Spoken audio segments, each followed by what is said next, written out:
In this interview, I talked to Marty McLeod, who has a website that is valued at about $150,000.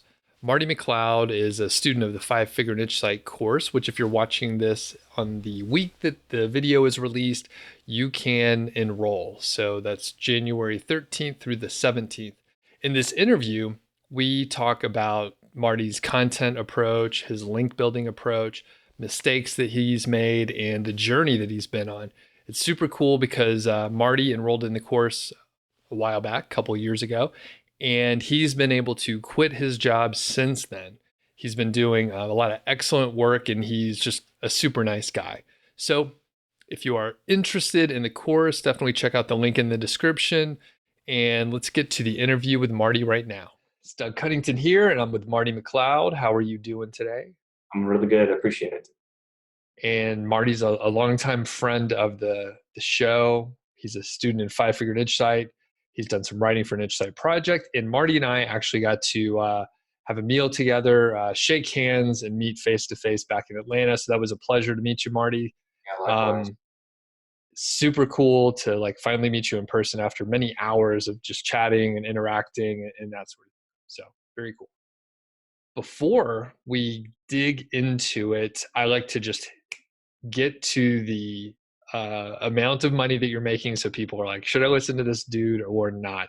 So can you share some of your recent earnings and kind of where you're at, just ballpark range? Yeah, so I need to be sure to, since I'm running ads now, I have to mention both things. So October was my highest point of 2019, and it was like 4,100 something dollars for just for Amazon earnings between my two sites, with the majority being in my main site.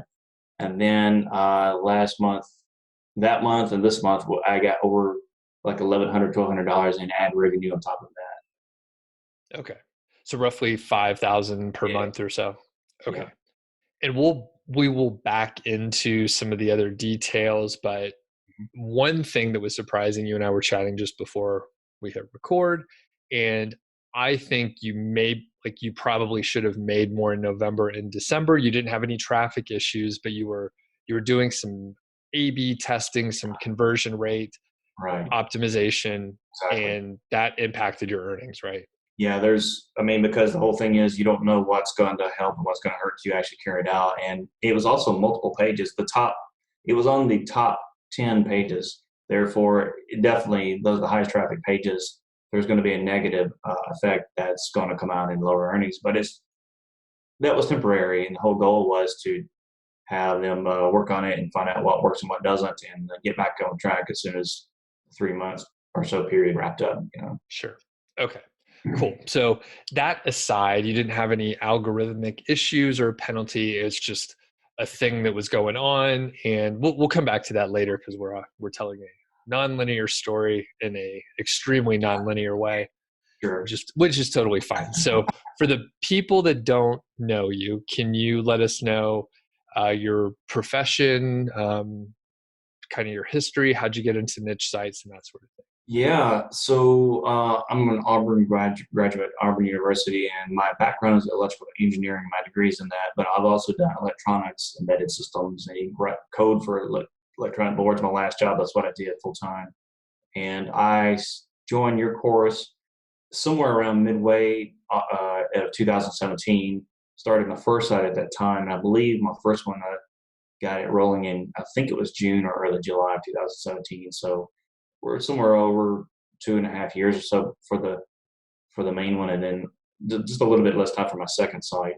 Uh, and it's been a progressive thing. And as of before my birthday, July of 2019, I hit my goal where if I wanted to, I could leave my job. So I thought about it, hard decision, but all the signs pointed to yes. And so September was my last day working full time. So Awesome. I'm free now. Congratulations. I know, in fact, I was just talking to someone today and they were like, Is it everyone's goal to like quit their job?" It's a younger guy, younger than us anyway. And he's sort of like at the beginning of his career, a lawyer, in fact. So a professional, very intelligent guy. But he was like, is everyone just trying to quit their job? And I don't know. So it depends on each individual, I wasn't trying to quit my job, but I eventually got laid off. Like when you got started with this stuff, Marty, were you thinking, hey, I want to quit my job? Or you were like, hey, this is fun and interesting? Oh my gosh, yeah, I was with a burning passion. I wanted to leave in engineering, which is unfortunate because originally it was something I really liked as a hobby and learning on my own. But it wasn't too long after a couple of years of working professionally, I just felt so trapped, and the having to change jobs and living in different cities just to get more money and feeling so trapped. I just very, very passionately wanted to finally get free. When I found out that was possible on the internet, other people doing it, that was amazing to me, and that just fueled the fire even more. So that's how I got down this path to begin with. Okay. And how many years of engineering work did you have under your belt at that point? Probably, gosh, let's see, that's 15, 20 or something. Okay. Yeah. Gotcha. So it's kind of funny from like where I have a similar degree, computer engineering. So I took a bunch of double E classes. I got into management consulting because maybe I wasn't as good of an engineer or something. I'm not sure. But what I observed was number one, when I looked at people that were like 15 years ahead of me, I was like, well, I don't want to do that. I'm like, if that's the goal, that doesn't seem right. And then the other part is like long hours. Even if you did really well, you were looking at pretty small bonuses if you got one at all, and very small raises. So I see you nodding, but like, can you describe, like your situation, and then how do you feel when you have a job where you're like, I'm smart, I'm accomplishing a lot, and then I'm not getting rewarded for it? That's very discouraging, and I mean, that alone is not great. But a lot of times, my personal experiences were that I had that, plus also I had other things on top of that, like my opinion doesn't count, burning out from just repeatedly working on late hours, working on frustrating technical stuff and on some weird design, and I'm stuck with it and just hating it, hating the work. So for me it was a number of things, but that is definitely a big factor because I could look back now seeing this is possible to make some even more money than I ever would as an engineer, which is crazy because this is actually more enjoyable. It's easier work.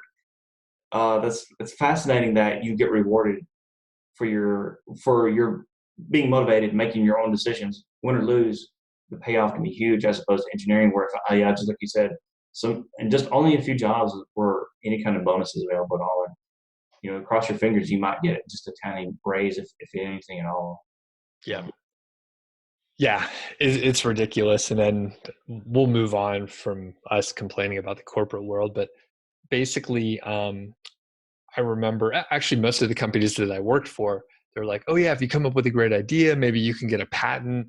But the company owns it. So you get like maybe a tiny bonus, which is nowhere close to the value of the patent. Sure, the company may be able to push the patent in a certain way, but like when they were telling us about it, I was like, oh yeah, like you get all this recognition, but like the payoff is like nothing Mhm. overall. So I don't know, the whole system's broken. Nah, I don't know. That's going a little too far. There's a lot of hard stuff about what we do. The cool thing, right?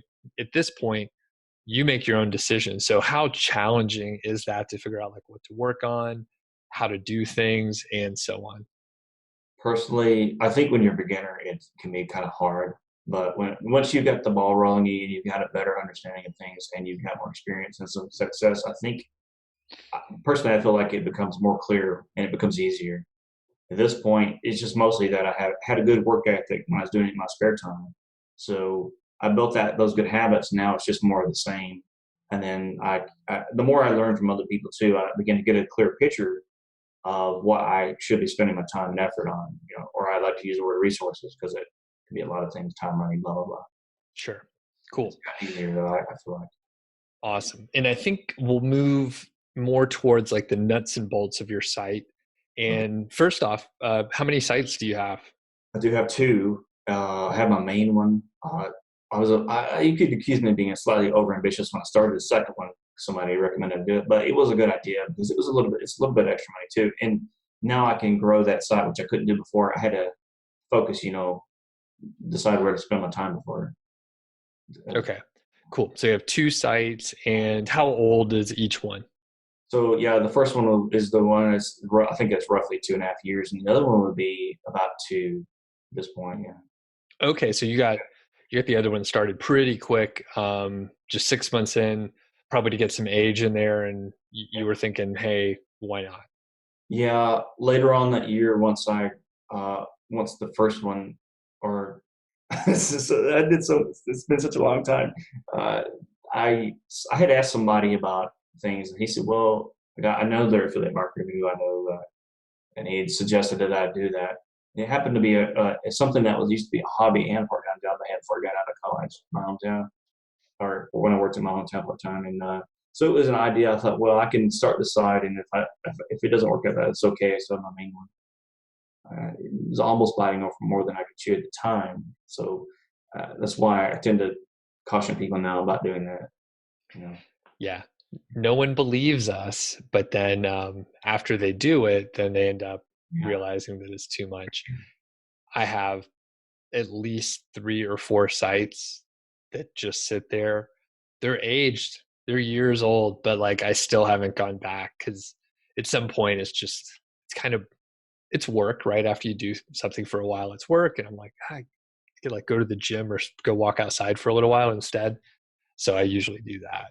yeah, Maybe I'm lazy. So, well, for that initial site, we'll just focus on okay. one site for now, and then I may pepper in some other questions about the second site. But for the first site, are you making the majority of the money from that one site? Like I calculated that roughly 91%. So just to say 90%. How about that? Cool. So perfect. We'll just focus on that main part. How many pieces of content are on the first site, and how did the content come about? I just hit post number 100 about a week and a half, or maybe two at the most. So I go just finish up some more product reviews. So I started off with the 10 sprint of 10, like you recommend in your course, and then just went from there whenever I could. I just had to do the best I can on such limited free time. Spent most of my weekends where, especially starting off, I was much slower at writing content because I wasn't very good writer at the time. So it took me a long time, but let's say I would get out on a good month, I could get out 4 to 6, maybe depends on what kind of post. And until I got more faster, and then I could might get 2 or 3 on a weekend. I had to do a lot of it on the weekend, Okay. or at night. Yeah. Cool. And during this like period of time, you're working what, like 40 to 60 Yeah, hours a week? it was definitely at least 40, and sometimes I'd stay late at night. Well, I would, I should, you're not supposed to, but every once in a while I squeeze in working on my site at work. Oh, Yeah. yeah. Yeah. No one watches these, so I never did that because I was doing this on the side as well. So I never did that, but I did work remotely. So I always had like a second laptop or whatever. So if I did personal stuff, because I was like, I want to make sure I'm not doing anything on my work computer. I don't know if you did that, don't answer it. But basically, yeah, like if you work remotely, usually you have a lot more free time. And you actually went into an office though every day, right? Yeah. Okay. And well, we'll keep focusing on the site. So you have about 100 pieces of content. So I think this is a good point because I literally just answered a question today. Someone was like, "Well, how many pieces of content do I need to make, say, $1,000 per month?" And some people may say 300 posts. They have like astronomical number of Yeah. words, but you're saying you had 100 pieces of content, and that is basically making you, if I do the math right, like $4,500 per month, roughly. Right. Okay.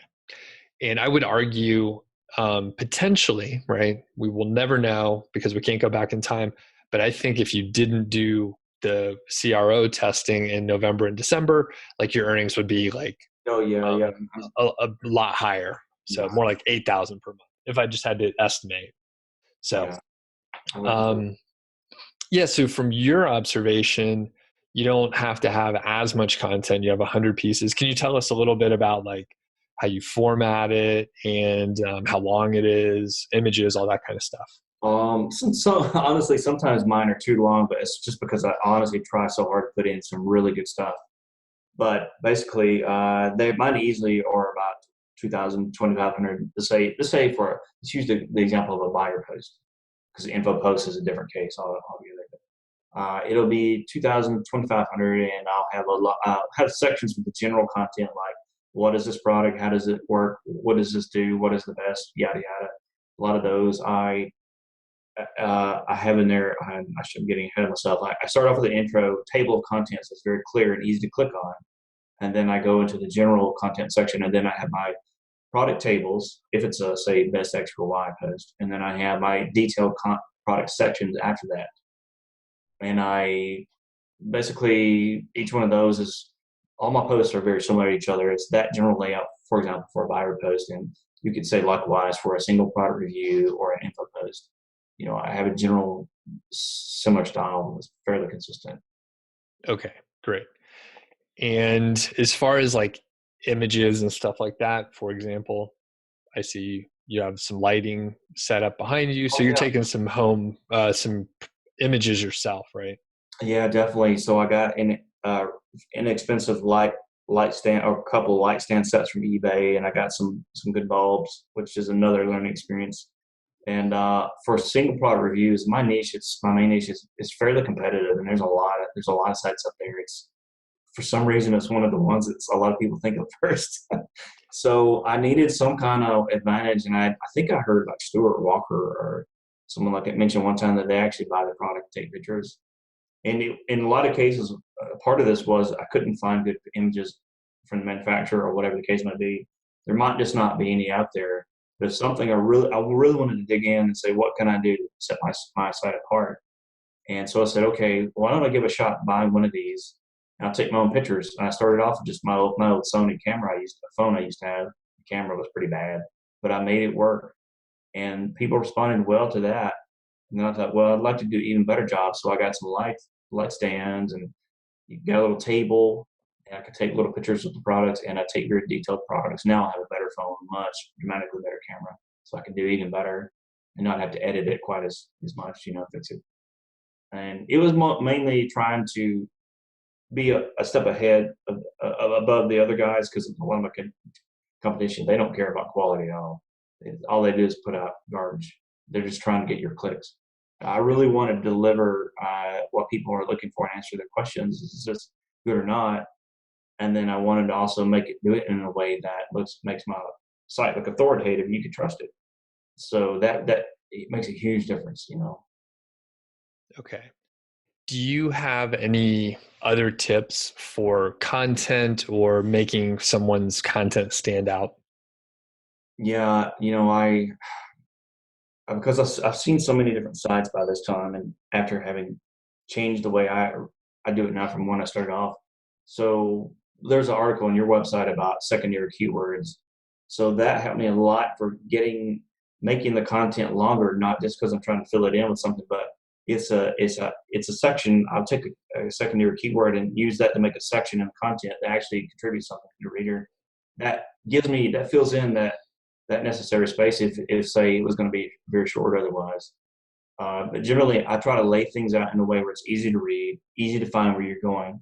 If it's just information, there's a table of contents, there's clear H2s, everything's sectioned off, it's not too long, break it up, make it easy to keep up, especially on your phone, on a smaller screen. And then product related stuff, I make it easy to find what I recommend, easy to know what to click on, a call to action, either a link or a button, whatever it may be. Good pictures as much as possible, things like that. Okay. And it's funny when you mention a lot of it just seems kind of obvious, but like when you're in the trenches and you're thinking, I need to publish more content and you have a big list of keywords, people can get overwhelmed and overdo it, underdo it, like all the things that you mentioned. It's not necessarily trivial to, find a solution for like tables or the table of contents or etc. So with that said, we'll sort of move on to like link building and stuff. So as far as link building, outreach, promotion of your site, what work have you done there? So the last time we spoke, I think you had asked me something like that. But basically, I had done what was recommended in your course, and then I some guest posts. So because that's been an area where I've been really lacking, and I kind of felt unsure about it. I had actually just finished Matt Diggity's course, where there's a huge section about outreach. So I'm going to be implementing that pretty soon. I mean, that's the best answer I have right now because there was so much that I didn't know, and now I have the information about how to take the right approach this time. I plan to start doing outreach on my own pretty soon and try to do as good of a job as possible. And some of the examples I'll learn. Cool. At this point in time, how many like guest posts or backlinks do you have to your site? Let's see, because that's actually part of one of the housekeeping things I have to do is get everything documented clearly. Just Oh ballpark. gosh, 35 or 40, I guess at this point, or something. Okay, Not that much. Not that much. I'm probably really forgetting a lot. you know. sure. Oh, Okay, so you have a handful, a couple dozen. So it's yeah. pretty. I think one thing I want to emphasize is outreach can be hard, right? Especially when you're first getting started. But also, you don't have to have that many like per month. So you've been at it for a couple of years or so. If you just get like one guest post per month or one link per month, over time that adds up. That's 24 in a couple of years. If you know, try a little harder, you can double that. If you're trying to get a lot of links in a short period and do a campaign, and I know a lot of people are just in a rush, but if you just step back, take your time, it's not so bad. It's not as intimidating. But there are other people who are like, I'm sending out 100 emails a day, which I hate getting those emails, by the way. I mark them all as spam, everyone, by the way. So when you're sending them out, they're being marked as spam a lot of times.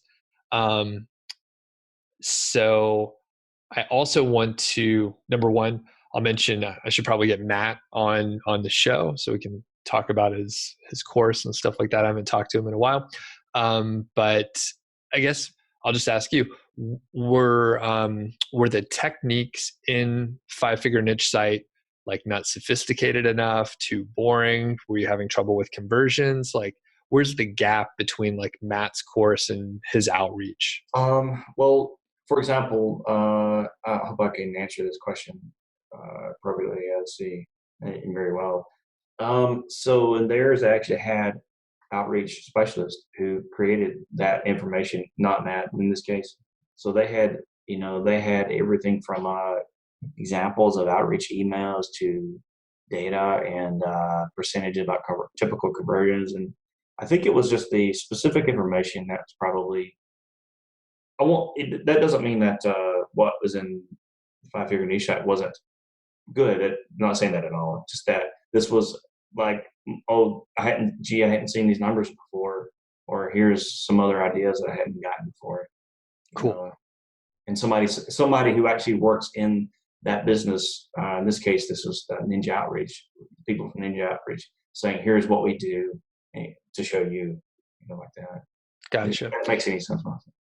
Yes, it does. So it's like a little more data in there. And yeah, I'm not necessarily trying to defend my course, but because I know the stuff works, so Yeah. I'm comfortable with that. However, there are many different ways to present information. Funny story, I know the founder of, or one of the original founders of Ninja Outreach. So it's small world. I know he sold it.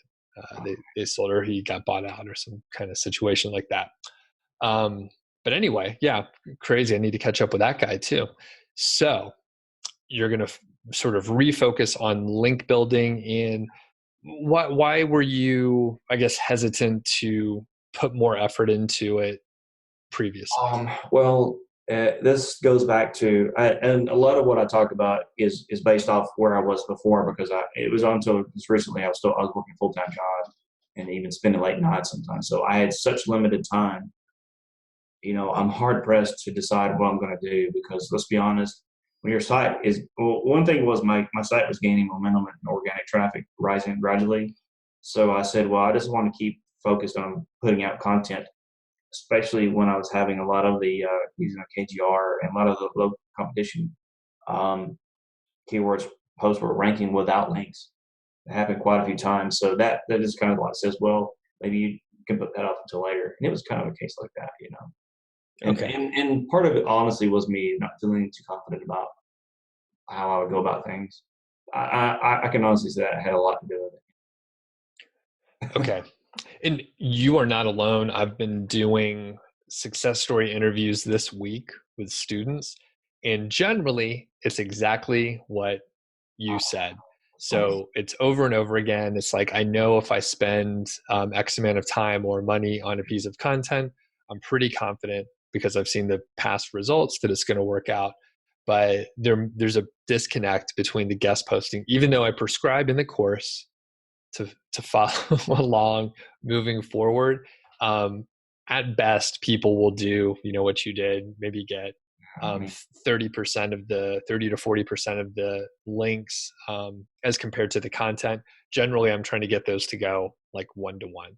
So you do a sprint of content, sprint of link building, but a lot of people just don't. They're like, I got a couple links, nothing happened. But the cool thing is, after someone does some link building for a little while, and by the way, I think your 30 to 40 guest posts out there probably like are very good and are helping your site. Like, I think there's some baseline. Once you reach that, you're probably in good shape. But I'm sure you've looked at some competition where content subpar, everything's subpar, links outstanding, and they have a lot of them. So you're nodding. You've seen that out in your definitely. competitors. Yeah, sometimes disappointingly so. That's, Yep. yeah, And I find like I had some experiences where it was like, people have just poor content, not much content, but a ton of links because that's what they're good at. Um, versus having a lot of content that is high quality with no links. And I think somewhere in the middle, I don't know where, but there's some balance where you have a little bit of this, a little bit of that. So I try and just like mix it together 50-50. Um, as far as resources, time, however you're classifying like your efforts. So with that said, do you have any specific goals on like links or guest posts or whatever moving forward? but basically that I want to do the foundation as far as one thing I learned from got the idea from here recently was that I should have been tracking very closely my anchor text ratios, my links, and all that, and that's where I really messed up in the beginning. So I don't just want to go out and do more, but I want to do it the right way. That is a major goal. Those two together, because those are interwoven. Yeah, definitely. Very good. And so there's no specific goal of like X number of links over the next year or anything like that? No, I didn't have a number like that yet. That's a Okay. good question. I have to think about Yeah. it. Yeah, I wouldn't know. I mean, most of the time it's like as many as you can get, like Okay. basically. But one thing I've been like talking about a little bit, but I haven't tried it, number one, is to be like a guest on podcast, which Mhm. you're kind of doing right now. But like there's a lot of podcasts out there. And if you could be an expert in a specific area, you can get links from, plenty of different uh, podcasts, all have websites. Maybe you get a little more name recognition and someone else asks you to be on their podcast. But have you ever thought about doing that? Do you think you're in a place I where you could do it? could swear that John Dykstra had mentioned that, and that was a really good idea. Yeah, that's I thought that turns on a light bulb.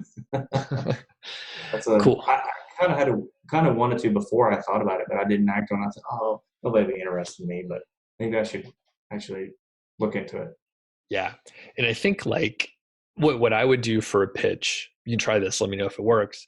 But you've been featured as a guest poster on a few different sites. Probably at least three are significant, like bigger sites, right? Like Yeah. you could say, hey, I've been featured here.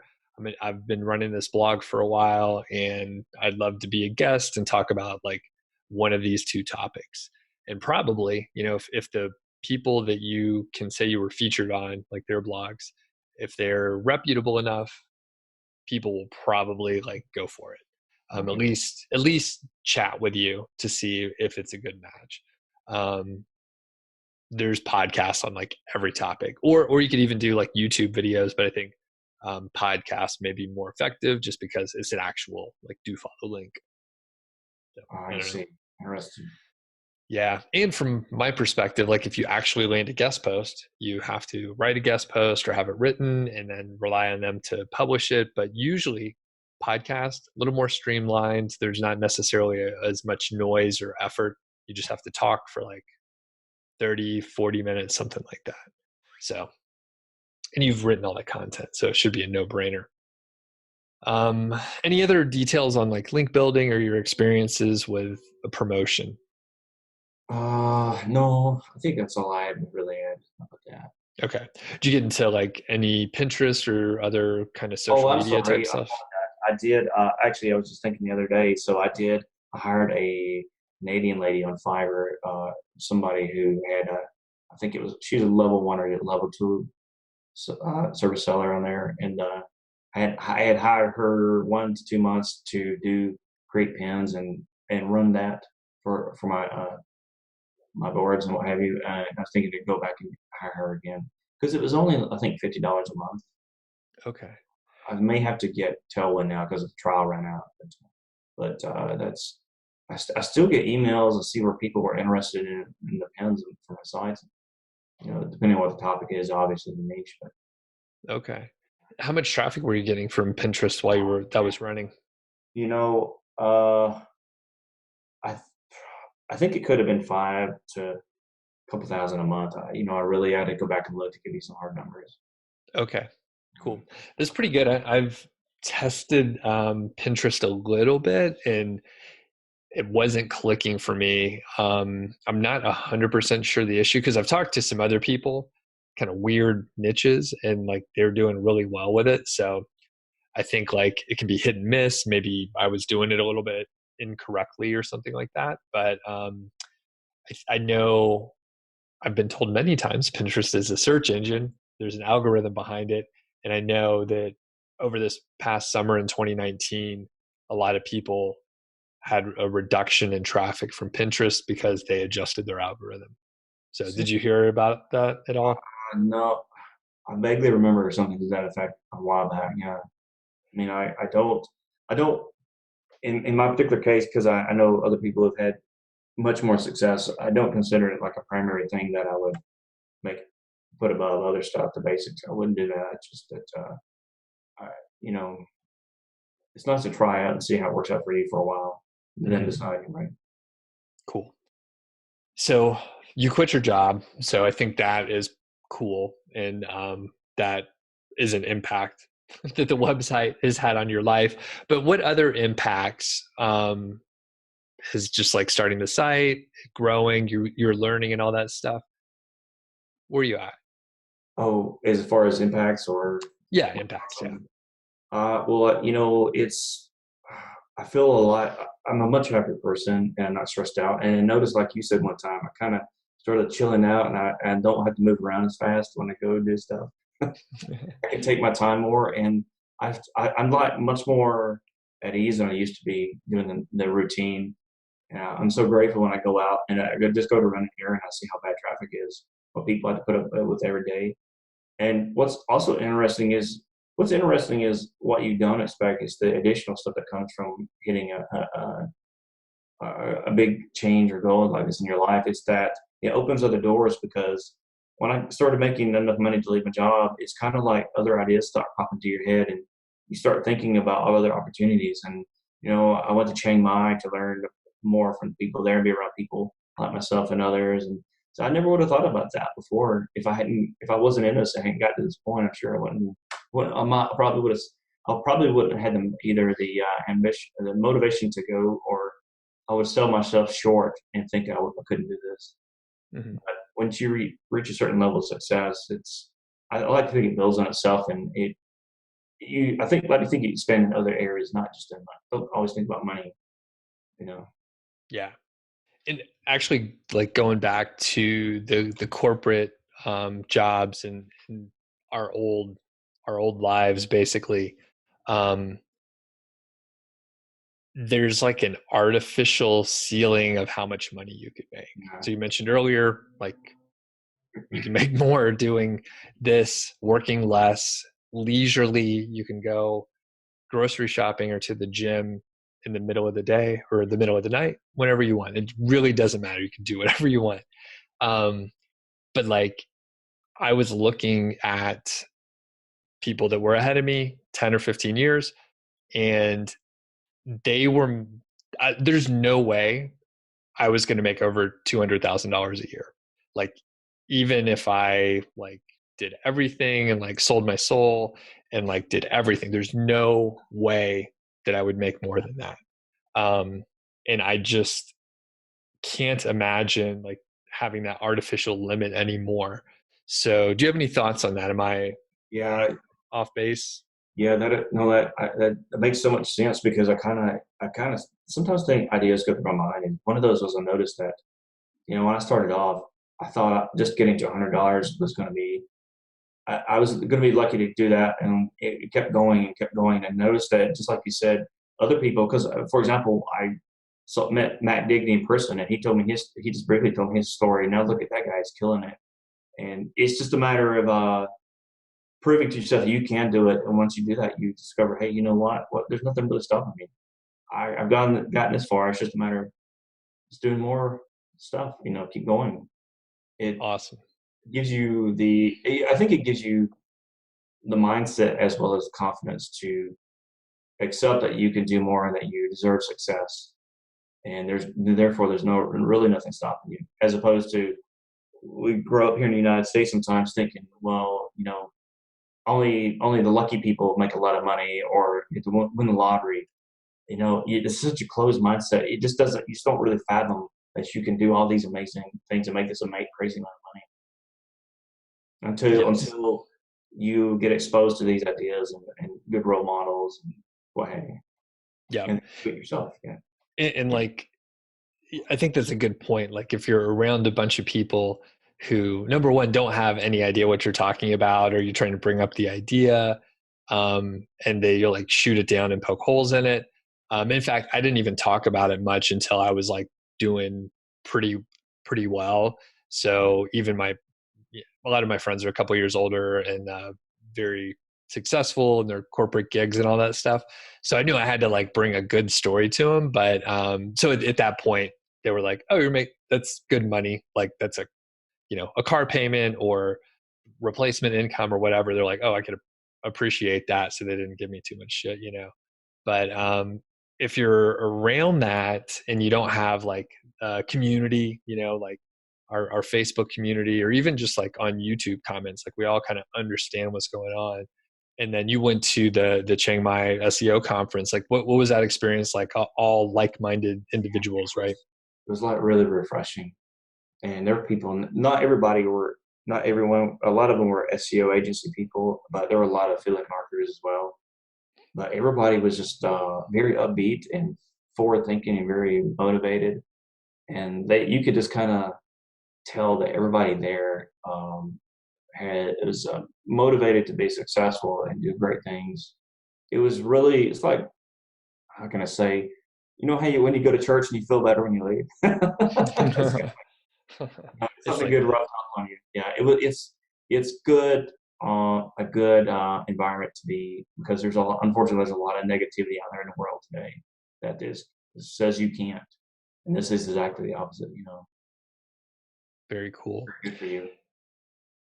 I think it seems to be a pretty good conference. I've talked to a couple of people that have gone, and it's pretty big now, right?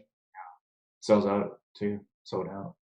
Oh, really? And do you know how many attendees were there? Oh, it was the big conference room in a nice hotel. So, man, I guess it might be just a few thousand, maybe. I can't remember exactly. I'm not sure. Oh, okay, that's even better. I was going to say like you know Yeah, thousand or something like that. So you yeah, think it it's maybe might be bigger? something like that. Okay. But it was fairly full. It really was. Wow. I may have to. Do you have like a favorite speaker or two that you saw? It would be impossible to say I had a favorite, but because there were so many good people. Yeah. Unfortunately, Matthew Woodward didn't get to speak. I heard got bitten by a mosquito and got sick. Oh So, man. Ouch. um, I really liked, of course, Matt. Matt gave a very short presentation at the very beginning. His was really good. He was already talking about testing and data and cool stuff like that. And Kyle Ruth was there. I was already familiar with him some, but he had more examples of keyword optimization and how Google was the algorithm that left a big impression on everybody. It was really interesting to see what he did. Jonathan Kikebush from SEO Butler had a really good one about having a team and having people work under you and systems and things like that. And gosh, there's several more I'm sure I can think of too. Cool. Well, it's nice to hear a lot of those names, just because I like kind of know them a little bit or know them pretty well. So, yeah, that's fun. I'm glad you got to quit your job in time, head out. Okay, we'll sort of transition into a couple quick hitter questions here. Mistakes. Any highlights of mistakes that we can get into here? You know, thinking back, I wish that I didn't spend time on the wrong things. As for example, sometimes when you're a beginner, you get these flash in the pan ideas about I'm gonna spend all this time on these colors, or I'm gonna do this certain crazy thing that's cool looking, but the truth is they don't contribute to the bottom line. And that is getting more content out and increasing your visitors count, more traffic, aka to get more money. Spending time on stuff like that, time and money, I might add, for things that don't live up to promises. When I regretted that a lot. The shiny object syndrome was kind of sort of, I guess it's not exactly the same, but putting my site down and then go playing around with drop shipping, that doesn't work out, and I've squandered 2-3 months. That was one of the biggest regrets I ever had. Sometimes it's not that you can't do something at all. It's just maybe you need to put it off later until once you got the first thing working. Stay focused and keep working on something, because especially because these are so, you have a very high very high odds of succeeding. Mm-hmm. Also, I spent money on like some themes that were supposed to be better for Amazon conversions and all this, and turned out they were crap. So, and then I ended up having to do everything over again, and I was out the time and the money. So I learned to spend money on better tools with a good reputation and a good user base where possible. That's a good piece of advice. Don't always believe the promises. Start off with something that's good enough, and you can go from there and do great things. I think that's some of the bigger ones.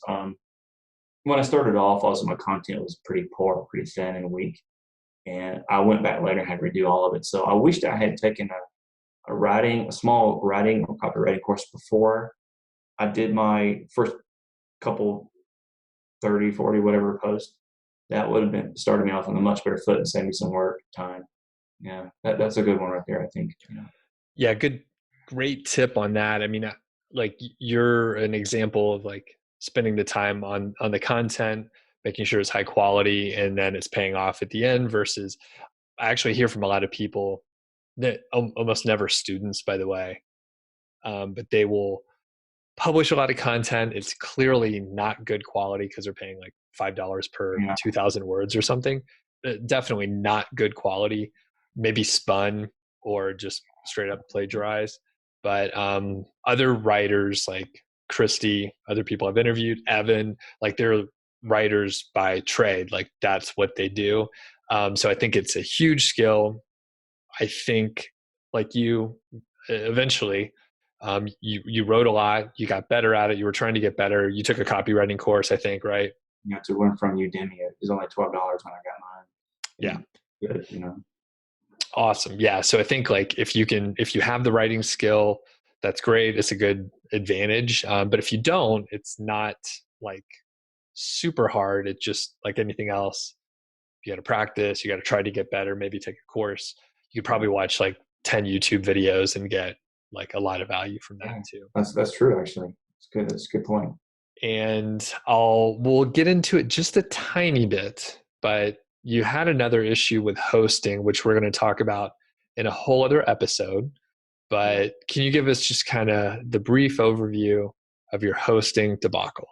Yeah. So actually, that's another lesson came out of this. A couple of them actually. So the week before I was leaving for Chiang Mai, my SiteGround accounts were expiring, and I wasn't going to renew because so WPX hosting is advertised as being faster, and so I was in a rush to move all my sites over to the new hosting company that was new to me right before my trip, and I got it done. We got it sorted out, but then later I had problems, a lot of issues, and I wish I'd gone about things very differently.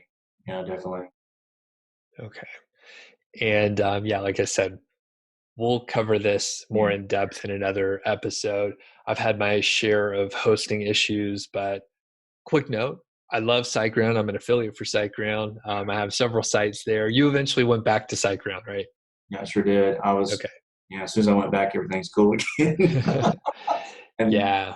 I've enjoyed it. It's hosting is rough because it's like it's pretty easy when everything's going fine, but if there's any issues, Yeah, it's really important to have like someone you could call and like get good support. Most of the time, it doesn't matter. Like people can set up, like I bet you and I can set up a hosting company like today. By the end of the day, we could probably like buy a reseller account or set it up on Amazon, like web services or something, and like just run our own service. And anyone can do it. It's like pretty cheap to do. But yeah, that support, that's what you pay for. That's the important part. yeah, So definitely. Yeah, so true. I'm glad you got your sites back up. And there's nothing you could do. And you were time boxed with your flights and everything. And then just quick sidebar, can you just tell the story of like your the passport stuff that you Oh had? man, yeah, that was another big thing, and this was the same amount of time. So it was a boy. I tell you that what a fun month that was.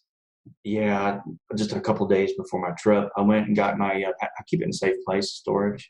I went to get it out of the storage room, and I could have sworn didn't expire till 2020, and I looked at it, and it expired some time back. So, and I only had a couple of days before I flew out on the following Wednesday at lunchtime. So I didn't know what to do. I was panicking, and it turns out there's an expedited service. It wasn't cheap, but you can do it expedited. Send your stuff to them, and they can go in place of you in person and renew your passport.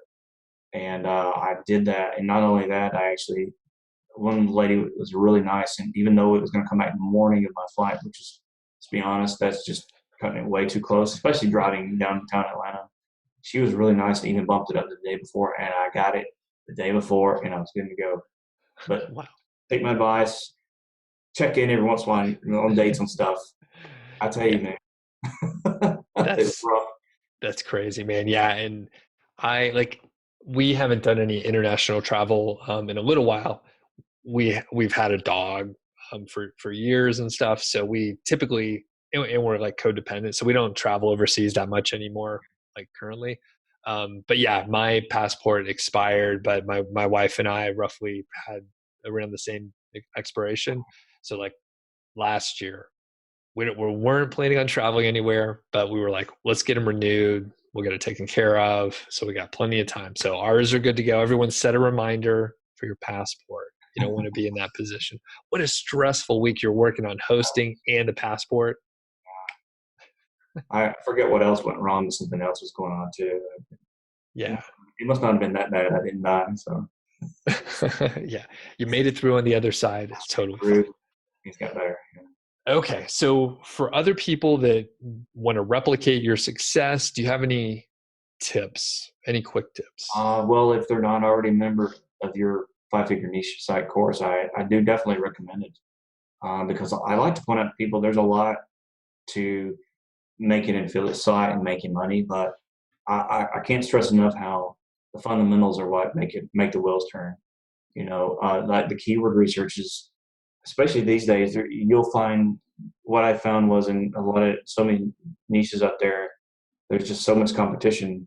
And to an absolute beginner at first, once you understand how it works, you say, "Wow, I'll never be able to do this." But if you have a low competition keyword approach, keyword to ratio is a good rule of thumb. To help you pick keywords, some very good things are possible. It's possible to succeed even in a moderately fairly competitive niche. It is, and you'll just follow. You'll have you need to have a good plan and consistently take action. Don't sit on your behind. You have to make sacrifices sometimes. I gave up going out and having fun or taking some short trips and this, that, and the other. Even my second site, actually, I had so few vacation days in my old job, but I only had that year that I started that site. I took all 7 of my vacation days. All I did was write content for my second site when I launched it. That's all I did. But I was willing to do that. Sometimes that's what it takes. It's short. You're paying short term for long term gains. So it's okay to. It's going to be tough for a short amount of time, but just stay dedicated, and you'll be glad you did. Well said. Thanks a lot, Marty. Appreciate your time here. And everybody look out for future interviews. And if you have questions, you can leave a comment or you can shoot an email to feedback@doug.show, and we'll route it to Marty. Maybe we'll answer it over the next interview. Be happy to. I'd like that.